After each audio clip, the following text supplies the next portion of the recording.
memberi semangat, memberi dorongan kepada anak didik kita. Kemudian yang ketiga yaitu Tukuri Handayani. Di belakang kita harus apa? Mensupport, ya, mensupport anak. Kemudian dasar pendidikan Ki Hajar Dewantara, kodrat anak yang pertama yaitu merdeka. Kenapa dikatakan merdeka? Manusia merdeka adalah manusia yang hidupnya lahir atau batin tidak tergantung kepada orang lain, akan tetapi bersandar pada kekuatan diri sendiri. Karena pada dasarnya setiap anak itu pasti memiliki kemampuan masing-masing. Maksud pengajaran dan pendidikan yang berguna untuk kehidupan bersama ialah memerdekakan manusia sebagai bagian dari persatuan atau rakyat. Manusia merdeka yaitu manusia yang hidupnya lahir atau batin tidak tergantung. Lanjut, ya. Dasar pendidikan Ki Hajar Dewantara yang berikutnya yaitu kodrat anak itu bermain. Nah, kenapa pada masa anak-anak itu anak-anak tidak pernah memikirkan hal lain, yang diberikan hanya bermain. Karena kodrat anak itu salah satunya adalah bermain. Bermain itu salah satu kodrat anak. Pikiran, perasaan, kemauan, tenaga, ya, itu sudah ada pada diri anak. Permainan anak itu dapat menjadi bagian pembelajaran di sekolah. Nah, ketika pembelajaran di kelas, mungkin Bapak Ibu bisa dengan cara mengajak anak bermain. Karena pada dasarnya yang namanya mendidik itu tidak harus di dalam kelas. Kita bisa mungkin mengajak ke lapangan atau mungkin ke halaman atau mungkin kemana, ya. Itu juga termasuk pendidikan, pembelajaran. Salah satunya, contohnya mungkin pembelajaran permainan pada gobak sodor. Itu ada nilainya. Nilainya apa? Mengatur strategi.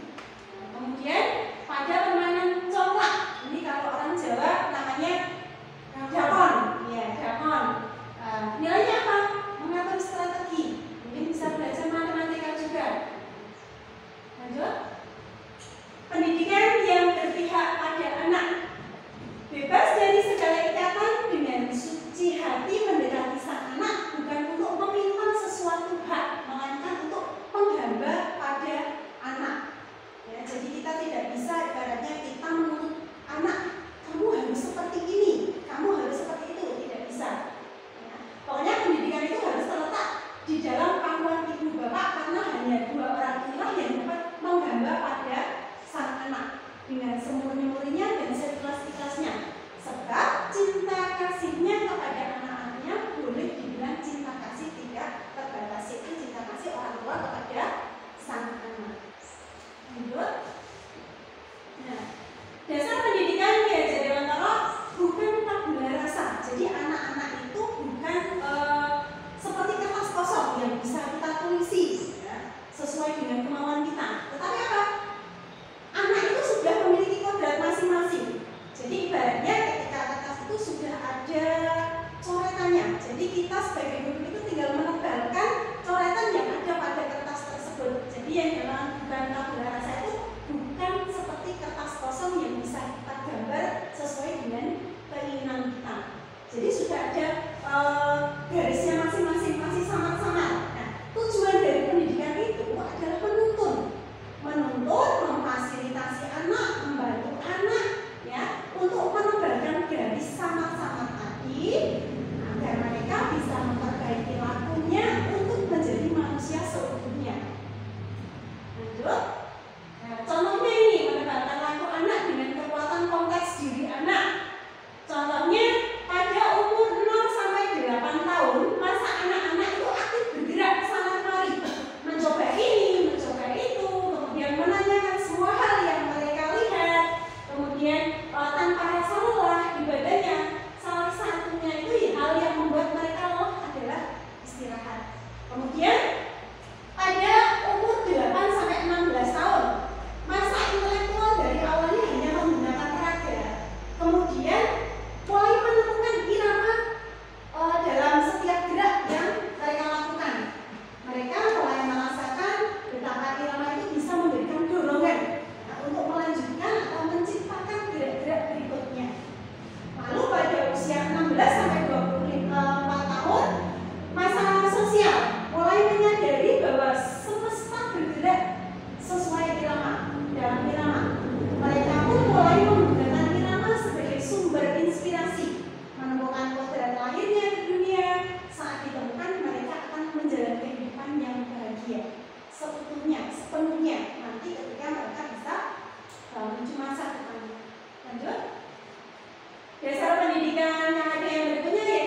tumbuh dengan baik. Seperti itu. Lanjut, nah ini contohnya. Jadi ketika bibit itu sebaik apapun, tapi jika tempat menanamnya atau tanamnya itu tidak bagus, otomatis tidak akan bisa tumbuh. Tapi ketika tidak bagus bibitnya, tapi ditanam di tanah yang tanahnya subur, ya, akan bisa tumbuh dengan baik. Lanjut, refleksi dari filosofis Ki Hajar Dewantara yang pertama, guru dan murid itu berkolaborasi untuk menginisiasi atau menciptakan kedalaman, ya, spiritual, intelektual, sosial untuk mencapai keselamatan dan kebahagiaan sebagai manusia. Kemudian yang kedua, siswa dan guru itu merdeka belajar, berkolaborasi bersama menggali potensi siswa. Makanya kita sebagai pendidik itu kan hanya bisa menuntut, menggali apa toh kemampuan yang sudah dimiliki siswa kita, ya, agar nanti karakteristik masing-masing untuk mewujudkan studi modern tadi. Lanjut. Ya, terima kasih. Itu tadi sosialisasi modul 1.1 tentang pemikiran Ki Hajar Dewantara. Selanjutnya yaitu modul 1.4 tentang budaya positif.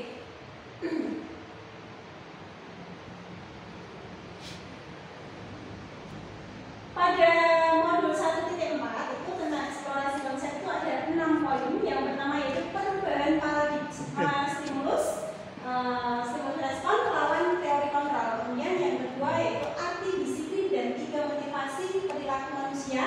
Kemudian yang ketiga keyakinan kelas, hukuman dan penghargaan. Kemudian yang keempat kebutuhan dasar manusia. Yang kelima posisi kontrol dan yang keenam segitiga restitusi. Lanjut. Perubahan paradigma stimulus respon ke teori kontrol. Bisakah kita mengontrol seseorang? Kira-kira bisa tidak, Bapak Ibu? Tidak bisa. Jadi menurut teori stimulus respon itu kita mencoba mengubah orang agar berpandangan sama dengan kita. Contoh, saya suka warna ungu. Apa bisa saya mempengaruhi Bu Mas ini? Ayo Bu, suka ungu, biar sama seperti saya. Kira-kira bisa tidak? Tidak bisa. Karena apa? Menurut teori kontrol itu kita berusaha memahami pandangan orang lain. Pak Ilham suka warna hijau, saya ungu, mungkin yang lain suka warna yang lain juga. Jadi kita berusaha untuk memahami pandangan orang lain. Jadi kita tidak bisa mengubah agar orang lain itu berpandangan sama seperti kita. Kemudian perilaku buruk itu dilihat sebagai sesuatu kesalahan. Ya, itu kalau stimulus respon. Tapi kalau teori kontrol, semua perilaku itu pasti memiliki tujuan masing-masing. Ya. Orang lain bisa mengontrol saya. Itu kalau stimulus respon. Tapi kalau di teori kontrol, hanya saya yang dapat mengontrol diri saya. Anda yang dapat mengontrol diri Anda. Jadi bukan orang lain.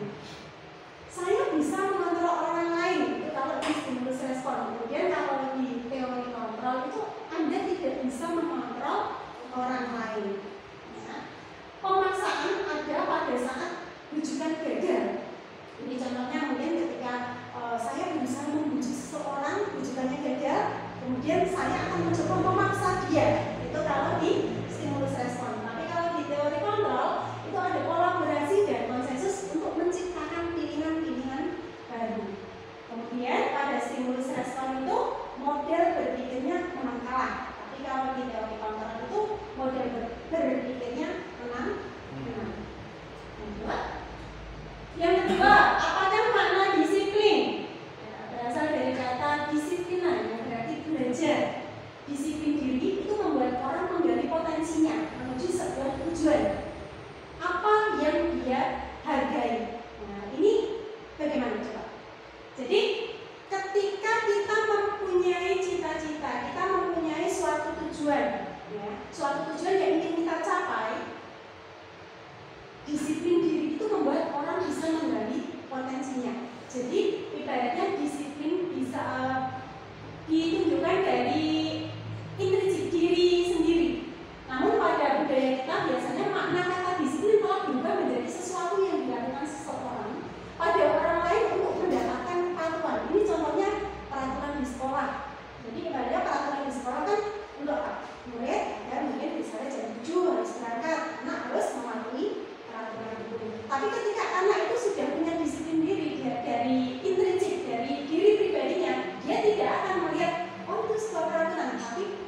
disiplin tersebut. Lanjut.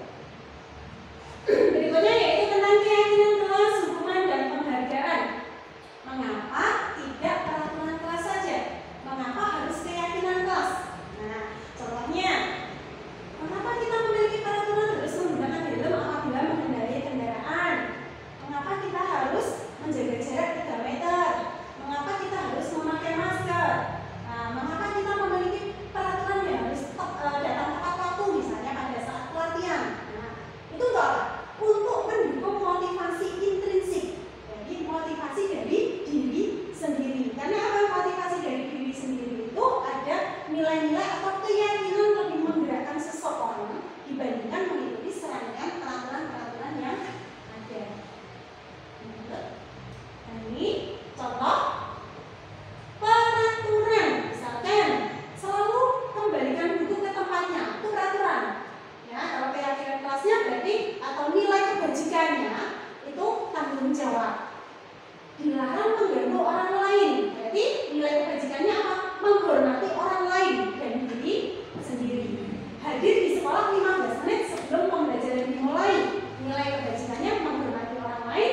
Komitmen pada tujuan. Ya, tujuan saya apa? Kita ke sekolah. Oh, untuk mencari ilmu. Jadi dia akan berusaha hadir di sekolah 15 menit sebelum pembelajaran dimulai.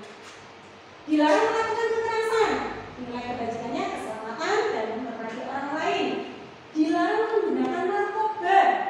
Itu nilai kebajikannya apa? Kesehatan. Kemudian bergantian atau menunggu giliran. Nilai kebajikannya menghormati orang lain dan juga kesabaran. Menggunakan masker untuk kesehatan, untuk keselamatan. Menghargai orang lain juga bisa. Jangan berlaku di kelas atau koridor. Untuk keselamatan dan keamanan. Lanjut. Ya. Perbedaan hukuman dan konsekuensi. Kalau hukuman itu sesuatu yang menyakitkan harus terjadi, tapi kalau konsekuensi itu sesuatu harus terjadi. Hukuman membuat anak sakit fisik maupun hati untuk jangka waktunya yang lama, tapi kalau untuk konsekuensi itu membuat anak merasa tidak nyaman dalam jangka waktu yang pendek. Hukuman anak membenci kedisiplinan, tetapi kalau konsekuensi anak bisa menghargai disiplin. Hukuman itu sebuah paksaan, tapi kalau konsekuensi stimulus tanggapan. Hukuman mendorong anak menyakiti diri sendiri, tapi kalau konsekuensi itu mendorong anak agar mudah menyesuaikan diri. Hukuman itu sebuah konsep diri yang buruk, tapi kalau konsekuensi itu konsep diri yang baik. Anak belajar untuk menyembunyikan kesalahan, itu kalau hukuman. Ya. Konsekuensi anak belajar untuk mematuhi peraturan. Marah, merasa bersalah, dipermalukan, merasa tidak dihargai, itu sebuah hukuman.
9 ciri restitusi.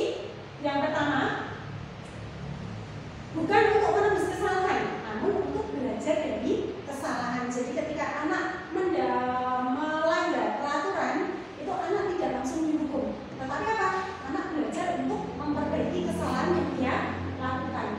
Yang kedua, untuk memperbaiki hubungan. Kemudian tawaran dengan paksaan. Restitusi menuntut untuk melihat ke dalam hati, dalam diri. Restitusi mencari kebutuhan dasar yang mendasari tindakan. Restitusi diri adalah cara yang paling baik untuk memperbaiki diri. Restitusi fokus pada karakter, bukan tindakan. Restitusi fokus pada solusi. Restitusi juga mengembalikan murid yang berbuat salah pada kelompoknya. Jadi berusaha untuk memperbaiki diri atau belajar dari kesalahan yang dilakukan. Nah, ini segitiga restitusi itu ada 3 tahapannya. Yang pertama, validasi tindakan yang salah. Kemudian yang kedua, menstabilkan identitas. Kemudian yang ketiga, menanyakan keyakinan. Yang